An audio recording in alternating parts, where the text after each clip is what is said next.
rétrospective des actualités voyage de la semaine. Vous avez manqué des infos? Pas de panique, voici le récap des tendances, des événements et des destinations incontournables. C'est parti pour 6 minutes d'immersion dans le monde du tourisme.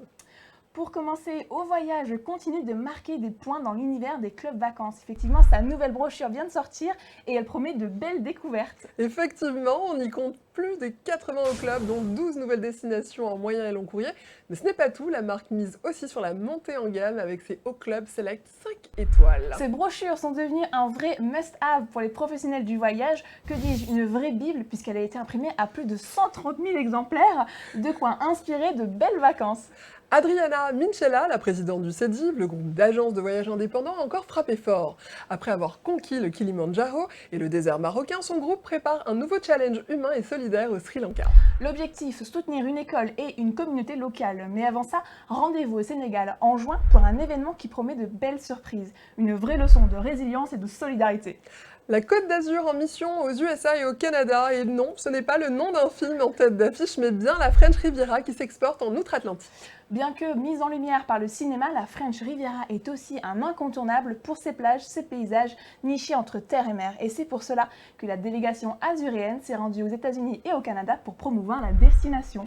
L'objectif, renforcer la présence de la Côte d'Azur sur ses marchés clés et avec de nouvelles liaisons directes entre Nice et Washington. La région compte bien attirer de beaucoup plus de voyageurs en 2025. C'est la nouvelle que l'on attendait tous, la réouverture du Futuroscope.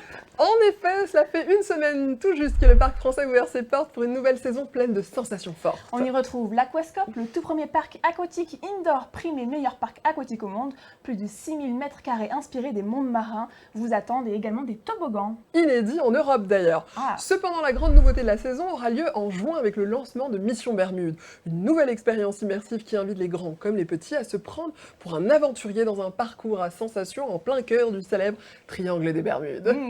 Après avoir plongé dans les mystères du Triangle des Bermudes avec la nouvelle attraction, eh bien passons maintenant à l'Égypte, un pays qui continue de séduire les voyageurs et qui se fixe apparemment un objectif ambitieux pour 2025. Mais oui, Mélissa, en effet, malgré des tensions régionales, l'Égypte reste une destination phare avec plus de 15 millions de voyageurs et ils aimeraient beaucoup attirer d'ici 2025 17 millions.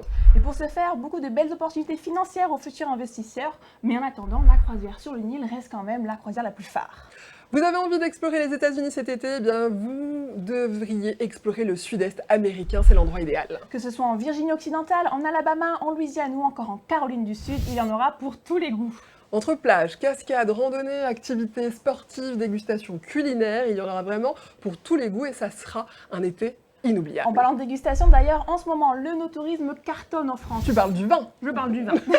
Eh bien, les vignobles, effectivement, attirent de plus en plus de monde, une augmentation de 20% ces dernières années. Effectivement, la dégustation et la découverte des terroirs deviennent des expériences incontournables pour les voyageurs en quête d'authenticité. Alors si vous ne l'avez pas encore testé, il n'est pas trop tard.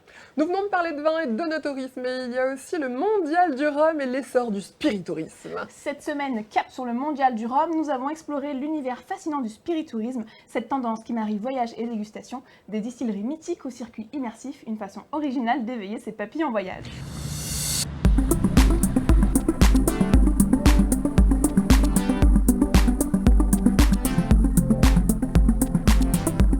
Le mondial du rhum est aujourd'hui à sa seconde édition, toujours au même endroit, au Palais Brognard, avec cette volonté de mettre en lumière deux axes.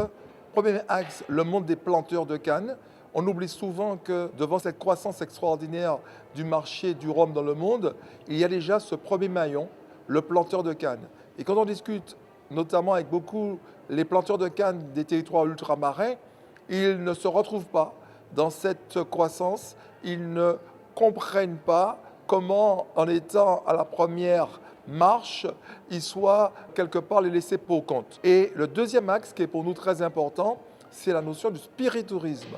Le spiritourisme qui ne se limite pas à la découverte de la boisson dans le verre ou de distillerie, mais qui permet effectivement de développer tout un territoire à partir de sa gastronomie, à partir de sa tradition, à partir de son patrimoine et surtout permettant de créer des emplois puisqu'on peut former les jeunes aux différents métiers qui composent l'écosystème rhum. Pour la seconde édition du Mondial du Rhum, nous retrouvons plus de 50 exposants qui viennent des territoires ultramarins, mais nous accueillons cette année le Bénin, nous accueillons aussi le Cap-Vert, et puis nous avons plus de 50 acheteurs, influenceurs et journalistes internationaux qui viennent porter à la fois le regard, mais comprendre comment nous, chez nous, nous évoluons à partir de l'écosystème Rome.